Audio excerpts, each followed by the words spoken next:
Today is a very auspicious day.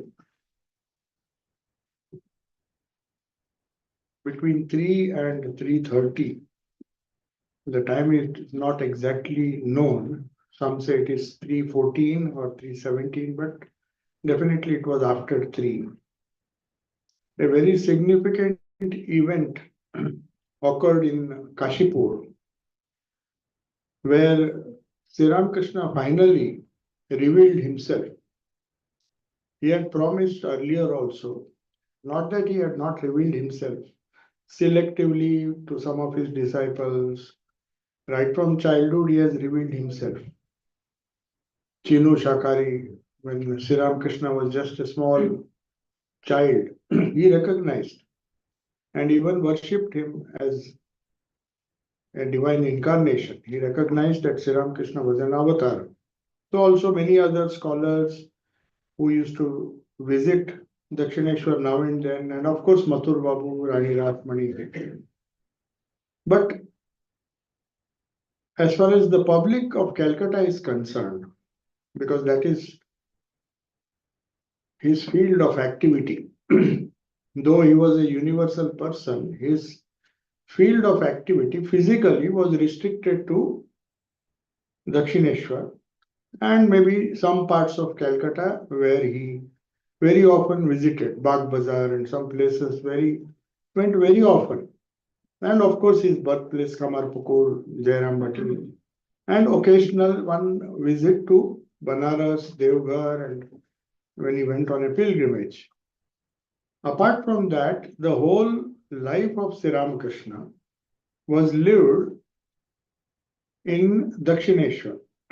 The first 14 or 15 years, he lived in the kuti which was built by Rani Rasmani, where he stayed. But after the death of his nephew Akshay, he could not stay in that room. That room is still there in Dakshineshwar. After that, he shifted to the present room, which is known, very popularly known as Sri Ramakrishna's room in Dakshineshwar, where he spent another 16 years. But then, all of you know, he suffered from a disease, cancer, and the doctors felt that the weather of Dakshineshwar was not suitable. So they were looking for a place in Calcutta, which was not only more conducive to recoup his health or maybe for his disease, but also the doctors could come very easily to certain parts of Calcutta, like Kashipur and before that Shampukur Bati, which was very humid. So he stayed there for a few weeks, but then it was so damp, then they decided to shift to a bigger place.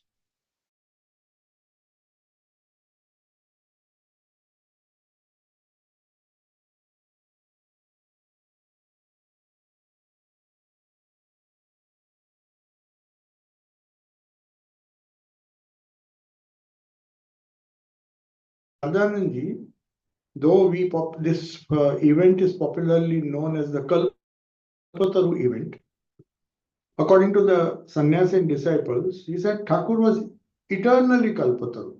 Whoever went to him, he gave without any reserve.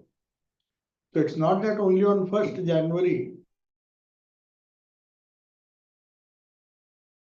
became a Kalpataru for those who were very close to him.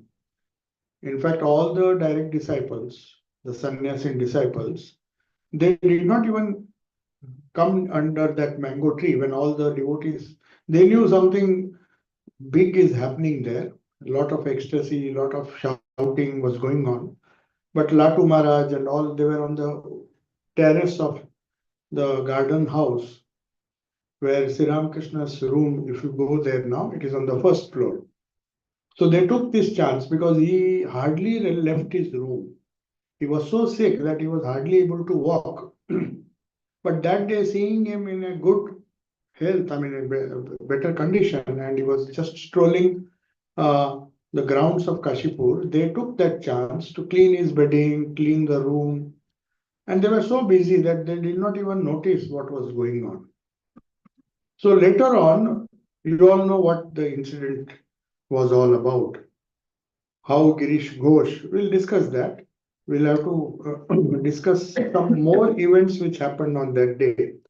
That is why I brought some material which is normally not discussed, because we know the famous incident when Girish Ghosh did pranams under the mango tree. And Sri Ramakrishna was in a very ecstatic mood, and he said, "Why do you go on telling everyone that I am an avatar? What do you see in me?" These are the words he used. He said, "See, I am a sick man with this cancer, and you are preaching everyone and telling everyone. What have you seen in me that you are declaring me to be an avatar so aggressively?"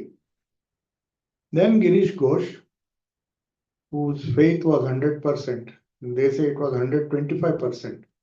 He was so full of faith. It is faith alone that made him overcome all his deficiencies, all his defects, and Sri Ramakrishna showered his grace, took his entire responsibility. And some even say that it is because he took Girish's responsibility. Girish had committed so much of crime. I mean, he was given to so many evil ways. And he was not only a drunkard, but so many evil actions he had performed, that to redeem him, Sri Ramakrishna had to take the suffering on himself. That is, one section of the devotees believed in that also. And Girish knew that. So he was overwhelmed with compassion. Sri Ramakrishna was overwhelmed with compassion when Girish said, he said, "You are asking me why I am declaring you as an avatar." But he poetically said, he was a poet, so he poetically said, what Vyasa and Valmiki could not describe through their Mahabharata or Bhagavata life of Krishna and Valmiki's Ramayana, what Vyasa and Valmiki could not describe properly, the exploits and the greatness and the divine nature of Sri Krishna and Rama and Sri Krishna. How do you expect an ordinary person like me to describe? So Sri Ramakrishna was very much impressed, though in the heart of his hearts he knew that this faith which Girish had in Sri Ramakrishna, there are two things in spiritual life. One is the path of reason, another is the path of faith.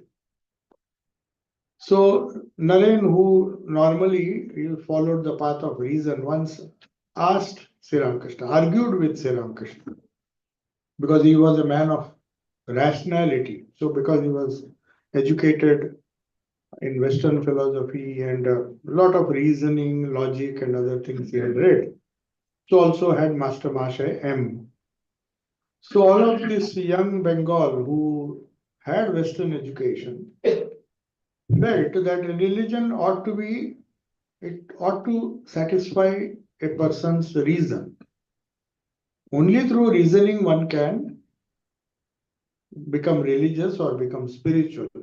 One has to find out and not just believe in certain superstitions. No doubt reason helps one to get rid of superstitions. It's not that all the faith that people have is based on a conviction. You see, there is a faith which is based on conviction, which is known as Shraddha. In India, just faith, blind faith actually is not a word which Sri Ramakrishna liked. So in fact, Swamiji meant that. So he said, faith is very good, but one should not have blind faith. Then Sri Ramakrishna immediately retorted. He said, what do you mean by blind faith? Either say reason or say faith. There is no such thing as blind faith or faith with eyes. Does faith have eyes? If it is faith, it has to be faith. But that faith should not be a superstition in the sense, if it lacks conviction. Girish had faith, and that faith was 125% in the words of Sri Ramakrishna. He said others have 100% faith, but he has more than 100%. His faith is I mean, you cannot convince him otherwise. That is faith based on conviction.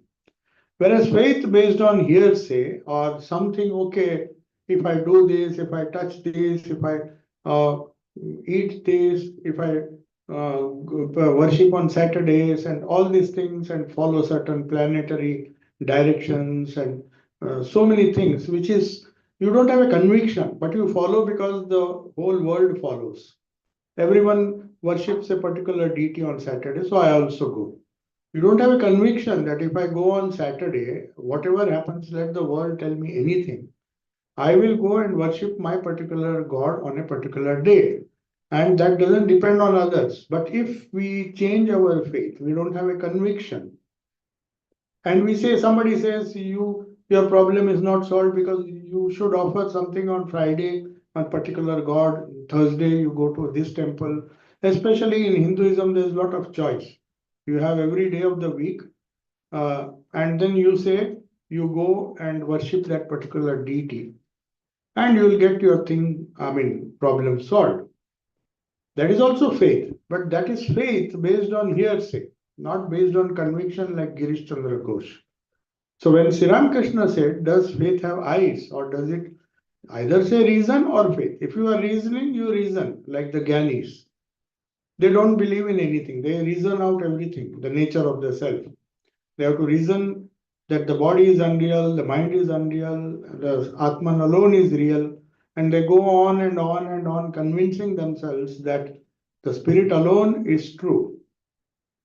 The spirit alone is the eternal truth, everything else changes. So that is based on reason. So Gani said, if we look for the eternal in the non-eternal, like a body, no matter if a person lives for 100 years, whether he lives for 100 years or 80 years, it's going to go. The body is not eternal. So that is common sense. That is the reason tells you that what is changing and what is temporary cannot give you eternal peace, eternal happiness. So this path of jnana is known as path of reasoning. And Sri Ramakrishna believed in reasoning also. Though Girish was a man of faith, and many times he, out of fun, he used to tell Sri Ramakrishna used to ask Girish to argue with Naren because he knew there will be a lot of uh, difference of opinion. Because one, Girish based his entire spiritual life on faith, 100% faith. He did not want to hear anything. And Swami Vivekananda, on the other hand, he was trained in such a way that he will question everything, even questioned Sri Ramakrishna. He wanted to test everything. And he believed that is also a path which Sri Ramakrishna encouraged. We think Sri Ramakrishna just favored Girish or just favored people with bhakti or just favored people with faith. But he also liked to reason. You will see many times, he sometimes used to ask Master Masha and Girish to, he said, Tumra tarka karo. You just argue and have some discussion. He liked to hear that. Because they knew these people are deeply spiritual, even if they argue with each other, there is some substance. So we should not take spiritual truths for granted. That is why Sri Ramakrishna, when M met him for the first time and the second visit, he asked him, Upai ki, what is the way to realize God? So he gave 4 different paths. One is Nitya, Nitya, Vastu, Viveka. Nitya and Anitya. That is the path of reasoning. That is what Shankaracharya and the path of Advaita and all the path of Jnana means. There you have to find out what is that which I am chasing. Who am I? Is there something eternal within me? That is the path of self-inquiry. Is there something which is eternal, which can give me eternal peace, eternal happiness, eternal existence? Because I am afraid of death. There's no person here who is not afraid of death. He doesn't want anything to be temporary. Even his money, the fact that he will lose his money, if somebody tells him the money that you have in the bank is suddenly going to vanish, that temporary nature of money or wealth or any other uh, uh, material thing that he acquires, He wants to make it as permanent as possible. He knows it cannot be permanent. Money, property, everything will have a life. But still, he hopes, man never gives up hope. He wants to see the eternal in the non-eternal. So Sri Ramakrishna used to say, Nitya Anitya Vastu Viveka means try to find out, go deep into the things that you are yearning for. Whatever you are yearning for, it's good. But find out how far it is going to serve you. Body is going to serve you for 80 years, 90 years, 100 years. But what after that? The fear of death will come. It will come to haunt you someday or the other. When you are young, it may not haunt you. But when you grow, then you know, oh, this is the temporary body which I vainly hoped that it will remain with me. But now it is going, though we know, everybody knows the body is a temporary thing. So also wealth, so also property, and all other things which we know we have to leave behind, but still we run after it. So trying to distinguish between the eternal and the non-eternal is known as Jnana Yoga, Nitya Anitya Vastu Viveka. So that is what Sri Ramakrishna told M. And then he said, other things also he said, you to have faith, you should repeat the holy name because that will give rise to concentration, which is Raj Yoga. Repetition of the holy name, repetition of prayers, repetition of devotional songs, which remind you of the eternal nature of Bhagwan, the God with form, if you believe in God with form. Then that also is a way as against the path of jnana, where you are trying to find the eternal self within, that which is not destroyed after the destruction of the body, the destruction of the mind. When everything is destroyed, what remains, what stays? The eternal Atman or Brahman. So that is the path of jnana. Sri Ramakrishna believed in that. But he had the wonderful teacher that he was. He could guide each one separately and very appropriately. The advice that he gave Girish was not the advice that he gave Naren or not the advice that he gave Swami Abhedananda or Sharadananda. You find he was an ideal teacher. So most of his teaching till the Kalpataru day, before we discuss what actually happened, Kalpataru day he had once said, before I go, I'll break all the pots in the open market. What he meant was, the pots contained so many treasures. And before I go, means when my end is near, when the physical body, the avatar lila comes to an end, before that I'll publicly break the pot, means all the contents will be disclosed. So the disciples might not have taken him seriously. He said this long before he fell sick. And then he also said, when more and more people come to me from Calcutta asking for all sorts of things, know it for certain that this body will not last long. Because people came with a lot of selfish desires. People came with selfish desires, and many of them left Sri Ramakrishna because he did not perform miracles. Because he knew what are the things that will really make you happy. So Kalpataru, literally, we come to that point now. Kalpataru means whatever sankalpa or whatever kalpana you have, whatever idea you have, which you think will make you happy, if you go after it and you see that it is not humanly possible to achieve it, not with the powers you have, not with the effort, no matter how much effort you put, you know you're not going to achieve it, then you vainly hope that some kalpataru, where my kalpana or sankalpa will become true. Whatever I ask, whatever I foolishly or wisely, not that all people ask foolish gifts. People sometimes are very wise. So, whatever a person asks, the definition of kalpataru is anybody who sits under a that taru means tree. Kalpataru means you go and make a wish fulfilling tree. That is the idea. So people think we see as Sri Ramakrishna has been declared as a Kalpataru.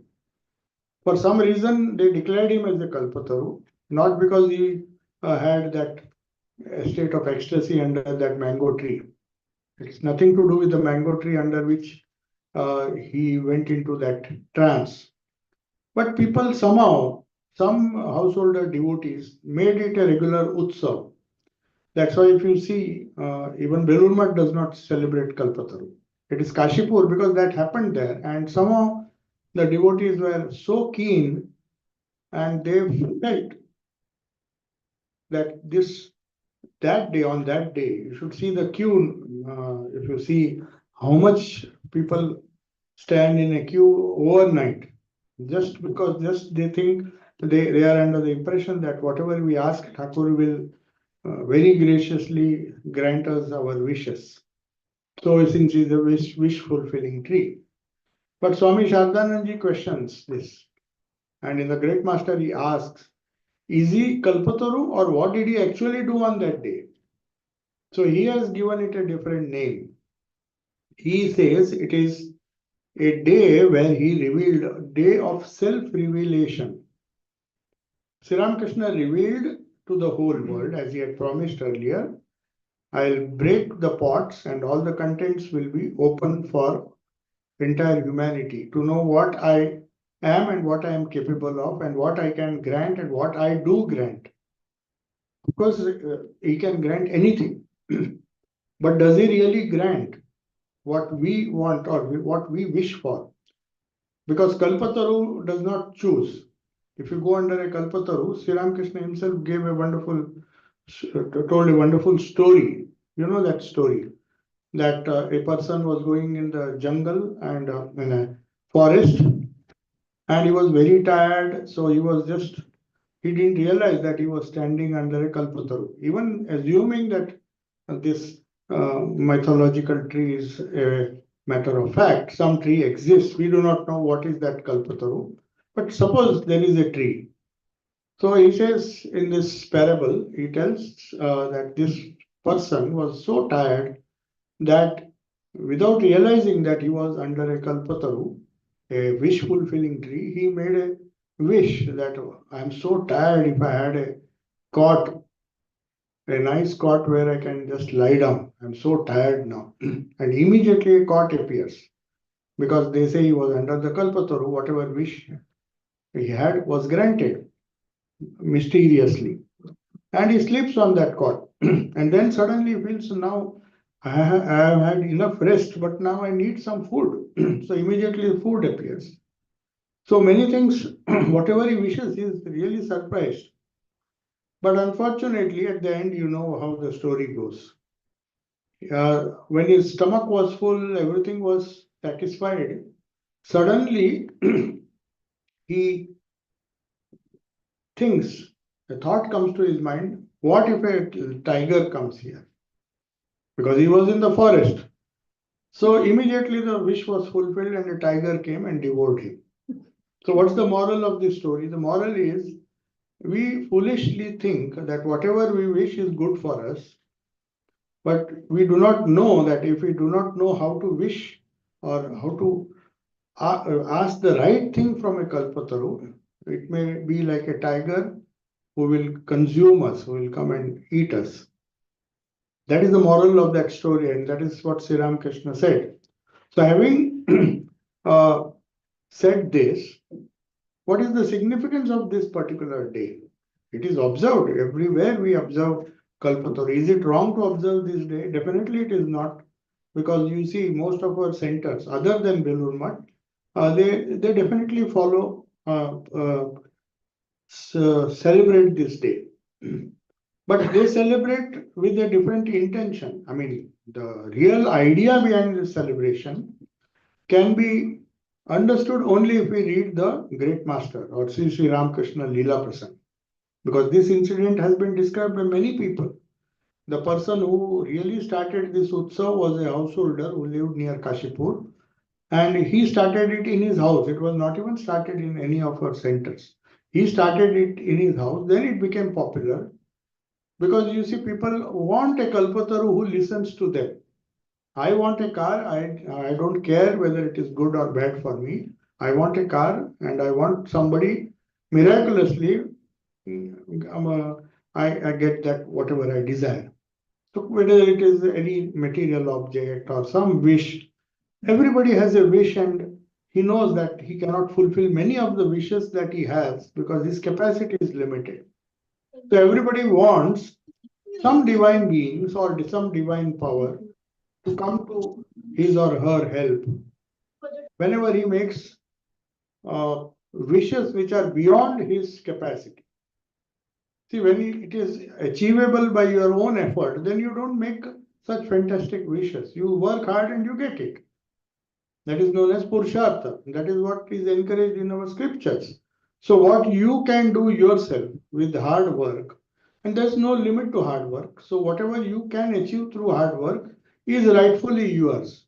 But if you vainly wish, even though it may be fulfilled, you should realize that every time your wish is fulfilled, it is some past karma because the law of karma is unrelenting. We don't have to think that it is because we prayed or because we uh, fasted on particular days that we got what we wanted. No, it was our good karma of the past life which we are working out. So every time you get what you wish or what we get what we wish, we have to remember some of our good karma is being exhausted. And whenever we suffer, this is what Swami Shivananji once told. He said, when you suffer, you should be grateful because some of your bad karma is being worked out. So when you get something which you don't deserve, know for certain that you have worked for it. It's never by chance or never by any deity's grace that you get it. Maybe you prayed it, that was just an occasion for you to pray, but it is your hard work done over several lives. We do not know. So when you get it, instead of being very happy, you should always be little cautious that you have spent something. It's like you when you draw some money from the bank and enjoy yourself. No doubt you are enjoying, but there is some in the corner of your mind, there is some sorrow that my balance has gone down, isn't it? We never, I mean, when you part with money, money works only when you part with it. Money can buy you everything, but when you have to part with it. Similarly, in our karma, the karmic balance that we speak about, because karma is a very strict and scientific law of cause and effect. So Sri Ramakrishna knows because he is the karma dhyaksha. One of the adjectives of an incarnation is he is the one, or you can even say kapala mochana, means whatever was destined, he can change, he can cancel, he can turn it upside down. Only it is possible for him. But only when he wishes. You can't, otherwise, it is a very, very strict law of karma under which we are. It may look as if it's a fatalistic attitude, but that is what it is. Because if we get something, we should never think that we have got it because we deserved it. Some hard work in some previous life. The karma theory says there was a cause, there was some cause. You have done some good karma in the last life. So you are reaping the benefit. But at the same time, Mahapurush Maharaj cautions us. He said, you have already spent some of the balance that you had. And whereas suffering comes, that's why a person who is a Sthita Prajna in the second chapter, Sri Krishna says, he is not deterred by suffering because he knows suffering is another way of exhausting our karma and we are marching towards mukti. Because the balance has to somehow, we have to exhaust the karma, good as well as bad. So the only way, there are two ways of exhausting bad karma. One is by suffering. That if you don't want to suffer, Holy Mother says, you have to do spiritual practice. She said, somebody asked her, what is the purpose of doing lots of japa? He says, japa can undo your bad karma. If a sword wound was destined, you will escape with a pinprick. So that we can change. It's not necessary that we have to work all our karma through suffering. So in with that background, if we analyze what Sri Ramakrishna meant, or what we should understand when we call Sri Ramakrishna a Kalpataru. He never said he was a Kalpataru. You see, anywhere, nowhere he says one should approach God, but he says one place he says people have infinite desires, and it can be achieved if the wish of God coincides with your wish, but then he says you have to go near the Kalpataru, you have to go near him. So even to fulfill worldly wishes, even to fulfill our material wishes, we have to make some effort. We may call that as Kalpataru, but Swami Sarvasthananda, as I told you, in the Great Master, he says, this day, we should rather call it a day where day of two adjectives he has given. A self-revelation day. Atma Prakash. He said that is the day when Sri Ramakrishna revealed who he really was and what he was capable of. The second thing, bestowal of freedom from fear. So when does fear go? The Upanishad says when you hold on to Brahman, and when all the temporary things, that is renunciation of all the temporary things, alone will give you fearlessness. So abhayam, that is fearlessness, is a quality which comes when you hold on to the spirit and you just ignore the changes that have happened in the temporary. When Jesus laughed when he was crucified, how could he laugh? Because he was holding on to the spirit. He was fearless even to go when they crucified him. Because he knew this is a temporary body which would have gone anyway after a few years, it is going now. So that firm faith in the power of the spirit and the power of the eternal spirit which is indestructible. Swami Vivekananda also told a wonderful story when he said the Jain monk who was sitting on a rock, Alexander's armies came, and then they knew that he was a very wise person. They wanted to take him to Alexander's court. So he said, no, I'm happy here. I don't want to go to the king's court. I'm just happy. He was just sitting on the rock meditating. Then they took the message to Alexander, and Alexander said, no, tell him we will kill you if you don't come. It is an order of the king. Then when he went again to that monk started laughing. He said, what kind of ignorant people you are? You say you will kill me. You can kill the body, not me. How can you kill me? So what Gita says that the body is neither destructible, nor can it be burnt, nor it can be killed. So that conviction, faith with conviction, that one is the spirit or one is the pure consciousness, is what gives you freedom from fear. Bestowal of freedom from fear is the second thing he did on that day, according to Swami Sarvasthananda. First thing what he did was he revealed what he was and what he could give. Now let us see what he could give. What was the remark he made? All of you know. When everybody started praising, everybody was asking something. Some people were asking for money also, one of them. Some people were asking for bhava, ecstasy. So what did he say? Tomader aar ki bolbo? What more can I promise you? Tomader chaitanya hok. That is what he uttered. That's the only thing he uttered on that day. So was he a Kalpataru? If he was a Kalpataru, then he said, let all your wishes be fulfilled. Because now I see on WhatsApp, they put these messages on this Kalpataru day. We pray to Sri Ramakrishna that all our wishes will be fulfilled. It's a dangerous thing. Can't do that. Because our wishes can be so stupid. And if Thakur fulfills all our wishes, we will be in deep trouble. So, definitely on that day, there was the only blessing he gave was let your consciousness be awakened. That means, is he not capable of giving other things? He is capable. Like a mother is capable of giving the child anything the child asks. but she will give only that which is good for the child, because she really loves the child. She knows if the child may ask for anything, but the wise mother never gives what is bad for the child. So Sri Ramakrishna very thoughtfully revealed himself, that is one thing, by showing his true nature. What is his true nature? The bestower of consciousness, pure consciousness. Tumhare Chaitanya ho. It's not a very small thing. This is a huge blessing because all our sadhana, whatever sadhana we do, is to awaken that consciousness within. So they call in our Ramakrishna Mission sadhana, there is a concept known as mantra Chaitanya.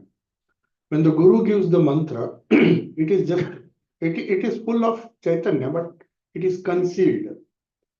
So you need to, just like in a flint stone, there is fire, but you have to rub it.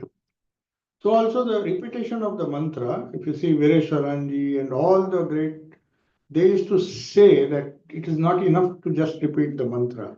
The mantra Chaitanya should be awakened. The Chaitanya behind that mantra has to be awakened. Does that mean that the mantra is a dead mantra? No, it is not dead. It has inherent potency of that. I mean, it is fully potent with consciousness. The mantra Chaitanya is there. But because our minds are gross and because we take our sadhana not as seriously as we should, we just repeat the mantra as a mechanism. We just go on mechanically repeating it. But even then, Holy Mother says, if you persist in that, if you go on rubbing a flint, someday or the other it will catch fire. It's not an ordinary stone. Mantra is not an ordinary sentence or an ordinary prayer or an ordinary verse from the scripture. It is it is packed with consciousness. So that Chaitanya has to be awakened. So that is why Sri Ramakrishna said, let your consciousness be awakened, because he had the capacity to bestow this gift, to reveal himself by showing that he can bestow it even without repetition of the mantra. That's why you see the moment he touched, he could impart. All other gurus will tell you to repeat the mantra and awaken that Chaitanya within. After a long effort, you may be able to achieve that.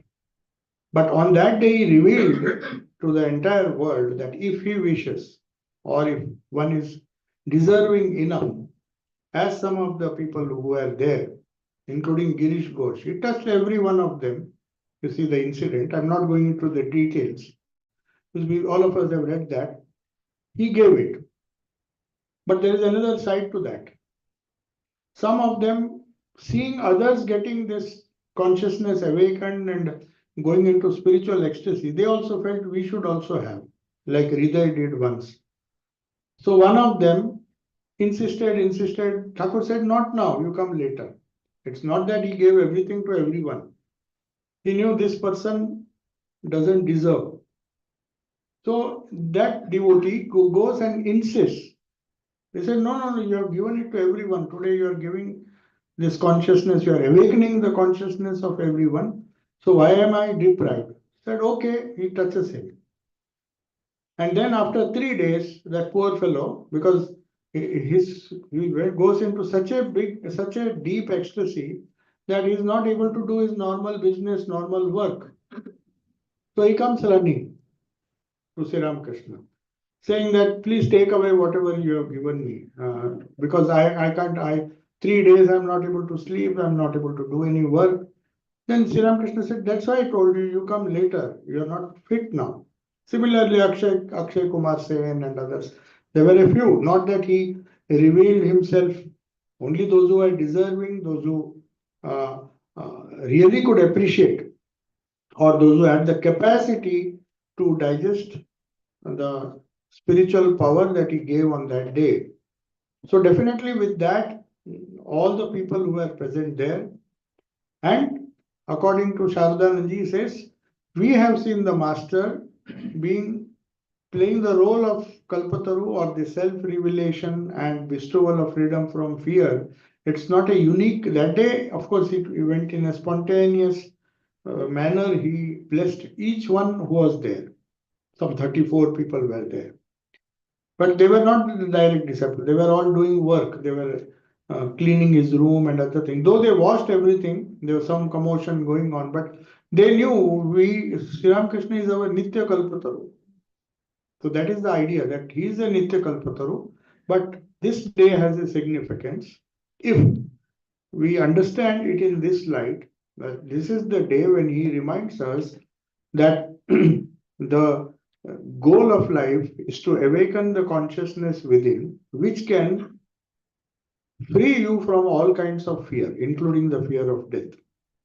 So all fear has, is rooted in the idea that the temporary things will be snatched away from me. Why do we fear? We fear because we possess something and we don't want to part with it. We possess a body, we don't want the body to go. It is a hard fact of life. Nobody is free from that. Even the saint or even the greatest people, they are struggling to get rid of the body idea. Nobody will want the body to go, and he would wish that it is as eternal as possible. I lead a long life with a healthy body and a healthy mind. That is everyone's wish.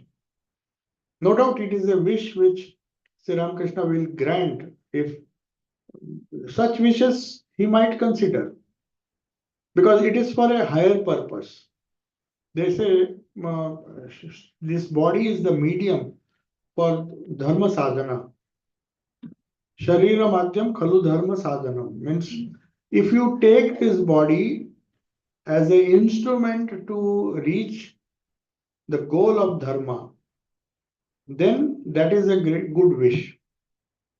Just to live long for what? That is more important. So Sri Ramakrishna will judiciously decide what for he wants, what is the reason why somebody wants, because he is struggling to do sadhana, he wants to complete it. If he feels that maybe in the next body he'll get a better body, that is also there. We have seen some cases where some of the disciples died so young. Yoganandaji died when he was so young. Hardly Swami Vivekananda died when he was 39. So that doesn't mean that everybody with a long life can do more sadhana. If the intensity it is there, even in a short life one can do it. So we do not know what kind of blessing Sri Ramakrishna gives or what kind of blessing is in store for us, depending on our karma, depending on what we ask. Sri Ramakrishna will very cleverly and judiciously decide what is really good for us. That much we can be certain. He is Kalpataru in the sense he will give only that which is good for us. So we have to be happy or content with whatever we get, whatever we pray. If we sometimes don't get it, we have to consider that as a divine will, because he feels that is not good for us at this stage of our life. Though we may think it is a very wise choice that we have made and a wise wish that we have made, sometimes the mind tries to convince itself, no, what I'm asking is good. What I'm asking or whatever what I desire, I really need it now. Once I get it, then I will proceed on the spiritual path. But if Sri Ramakrishna thinks it will happen otherwise, then he may not give. So this is the caution that Swami Sarvasthananda in his great master, because he has dealt this on this topic with great and in great length. That's why sometimes we need to read authentic biographies, especially so much pain. He could have easily named it as Kalpataru Day. Swami Sarvasthananda was alive when Kalpataru Day Utsav was started. It was started just after his passing away, a few years after his passing away. One devotee suddenly said, and then the people just, because wherever a group of people go, this herd mentality is there, everybody goes. Or if we go, maybe our wish will be fulfilled. So that's why you see these long queues And maybe they get some satisfaction, and some of them may even get it, not realizing that it is because of their good karma they have got it. But anyway, if that faith helps them at whatever level they are to have some faith in Thakur, maybe that is his way, we cannot say. Sri Ramakrishna may attract them through these small things, these small toys. And then slowly, then he realizes, oh, this is not really what I wanted. I want something higher. So we can't say that the giving of these small things, Sri Ramakrishna denies anyone. He might even give, but he will make sure that after giving it, after some time, he will make us realize that what we asked for was very trivial. We could have asked for something bigger. Something when you go to the king, he said, no, you don't ask for pumpkins. You ask for gold, you ask for a treasure. That is what he meant, that we should know what to ask the Kalpataru. Kalpataru will give whatever we think is very precious for us, but whether it is really precious in the long run, that Sri Ramakrishna will ensure that even if you make a wrong choice, that is how this interpretation of Swami Sarvasthananda says that no doubt many of the people, otherwise why will there be such a big crowd on this day? Thousands and thousands, not for almost 100 years this is going on. It's going on for 100 years, more than 100 years. Every day the queue now, every year the queue is getting longer and longer. So people have faith that they will get something, what they think is very good for them. And at a certain stage, it is Sri Ramakrishna again, he himself will reveal to them that, but wise people, if they read his biography by Swami Sarvasthananda, then they will know what to ask, what not to ask.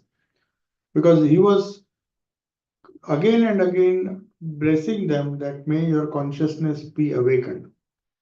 That's the highest prayer, because he knew that what higher gift I can give you.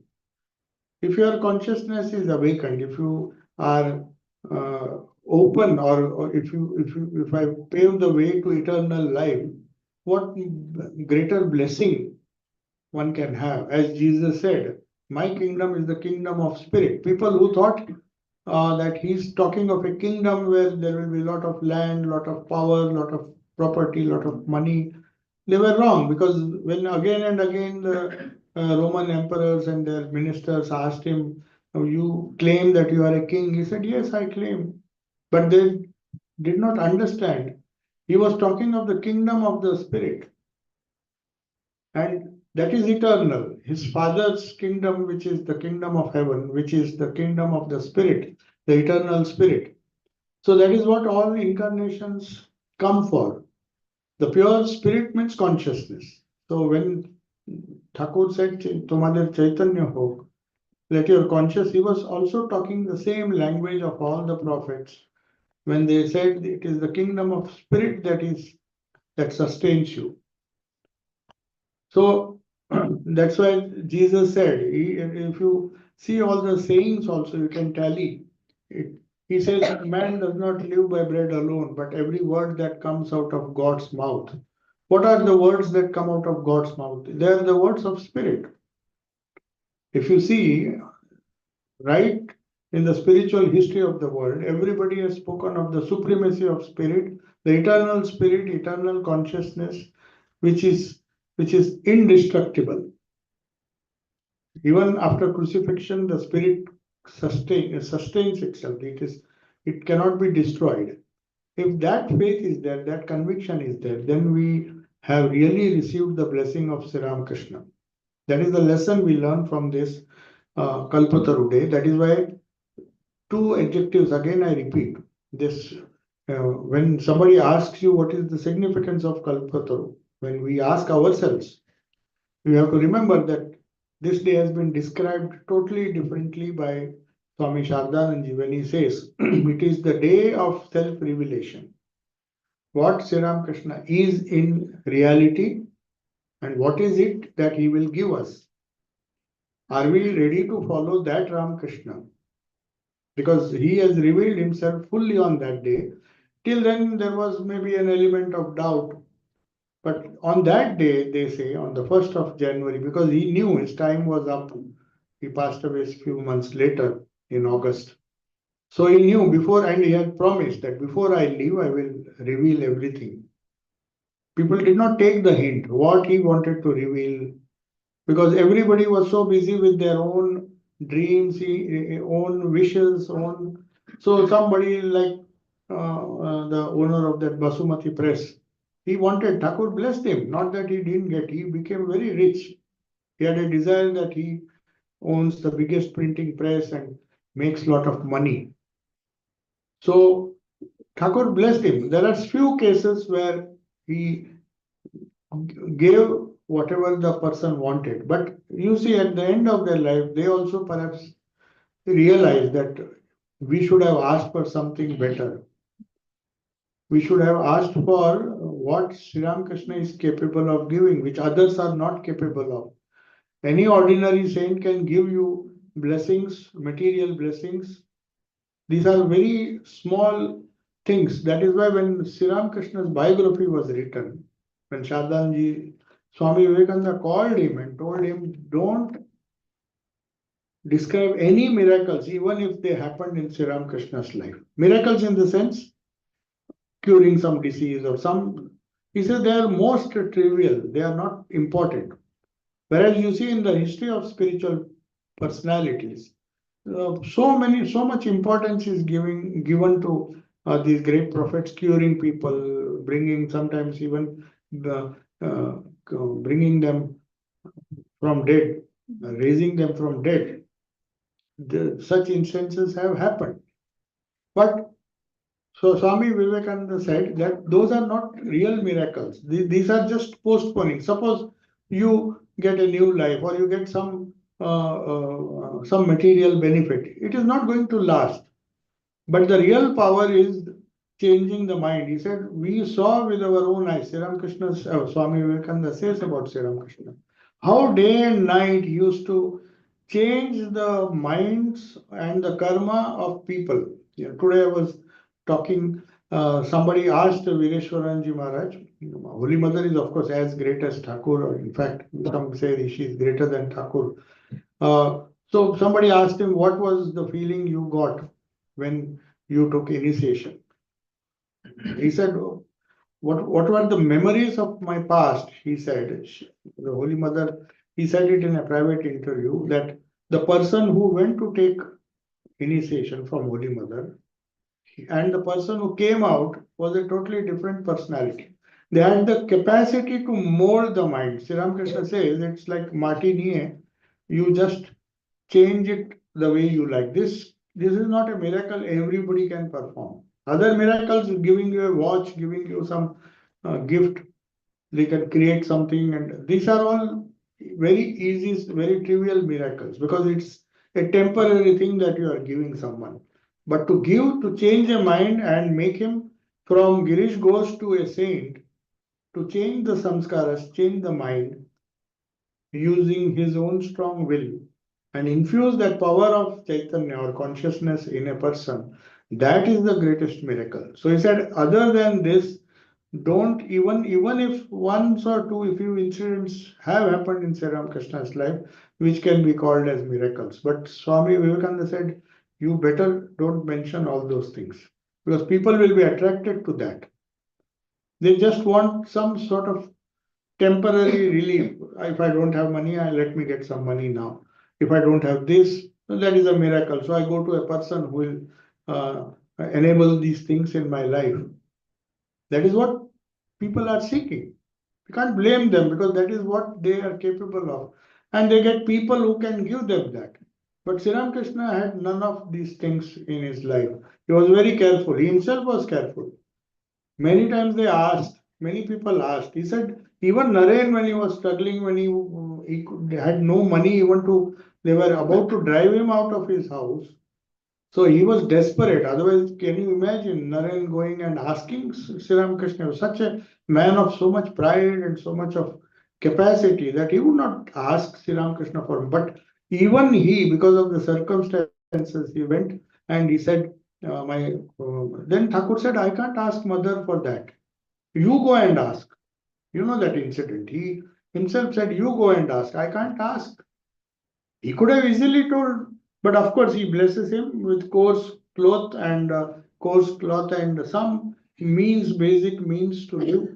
If you call that is a miracle, it can be called a miracle. But he didn't promise him a very prosperous life. Their family suffered for the whole. I mean, they were somehow able to survive. But Sri Ramakrishna would himself not give any importance to all these things. So it's a very, very I mean, when we pray to Sri Ramakrishna, it is very difficult to understand that this particular role that he plays to really solve our problems by infusing the power of consciousness to change our lives, our attitude, our mentality, so that we don't run after these temporary things. Because he knows if you give them, like it's giving a chocolate just because the child will not disturb you, you give him a chocolate, but after the chocolate is over, again he will come. Isn't it? That is how it works. So Sri Ramakrishna knows if I give him whatever he wants, when that is exhausted, he will come. But let me give him mukti, or me give undivided consciousness so that he is free from fear, he is free from all problems, free from suffering. That's what Buddha also promised, nirvana. When he said nirvana, he meant that these temporary things I cannot give. Buddha also never believed in miracles. He was also like Sri Ramakrishna. You will find there's hardly any miracle associated with him, though he could do it, because he believed it's all temporary and it's not going to serve the purpose. So the day of Kalpataru, we just have 3 minutes. On this auspicious Kalpataru day, we can only pray, because we have to understand the concept of this importance of this particular day as described by Swami Sarvasthananda in his Leela Prasanga. Especially one has to read that chapter again and again, because it means a lot to the devotees of Ramakrishna. If we don't have our idea of our Ramakrishna whom we worship, there is a famous verse in the Rig Veda where the rishis, they discovered so many prayers. Then one day, one rishi, very wise rishi, he says, Kasmai Devaya Havisha Videma. He says, I now don't even realize I'm preparing the sacrifices. Havisha means all the offerings. So, who is the God where my offerings are going? They offer it to the fire, and then suddenly a doubt comes to him. Who is the God where my offerings are supposed to? Kasmai Devaya Havisha Videma. Who is that God? So even he got confused, the rishi got confused. I'm doing this meaningless rituals, doing puja, but who is that God whom I am trying to please? And what will he be pleased with? What is the purpose of my worship? What is the purpose of my havan? In those days, they didn't do this puja and all the things. They did a ritualistic sacrifice, offering havisha, a lot of offerings they used to put in the fire, a lot of ghee also, and so much of ritualistic worship. But one rishi had the courage to ask her. He said, I do not know where my offering is going. Am I just wasting this? So that's why we have to understand who our Ramakrishna is, who he is. He may be Kalpataru. It's very easy to say it's Kalpataru and just ask him for whatever we want. But whether he will really grant and why will he not grant? If he doesn't grant, what is his true nature? What does he really want to give us, and what he is capable of? This we have, our intellect is not fine enough to understand all these things. So we have to depend on authentic biographies. That is why we feel the need of reading this wonderful biography, not just XYZ, any biography written by anyone, but authentic biography written by his own disciple, which is the most authentic biography, Sri Ramakrishna Leela Prasanga. So there, every incident we take, which we are tempted to take at face value, he will go deep and he will try to understand what Sri Ramakrishna meant by this, what he intended to do by giving this blessing of how did he remove all the fear from the minds of devotees, bestowal of freedom from fear. That is one aspect. And the other is, as he said, he revealed himself. So what did he reveal himself? How did he reveal himself? And what was the conclusion? For that, we have to read again and again what Swami Sarvasthananda has wrote about this incident. And then we'll understand the true significance of Kalpataru. So I tried my best to give a few pointers because it's never easy to understand the doings and the teachings and the workings of an avatar. It is very difficult. Otherwise, why will Girish say, a man of so much faith? He says, Vyas Valmiki could not understand, then how can I understand? So that is the attitude with which we have to approach and try to understand in the light of these great saints, great disciples who lived with him, who saw him, who understood him much better than us. So that is our only hope. So on this auspicious day, let us all pray to Sri Ramakrishna so that he awakens that consciousness within all of us at whatever stage we are. Ultimately, we know that he will, the greatest gift that he will bestow upon us is by uh, by awakening our consciousness, and in the process, we will be free from all kinds of fear. Om Shanti Shanti Shanti Hari Om Tat Sat Shri Ramakrishna Paramastu.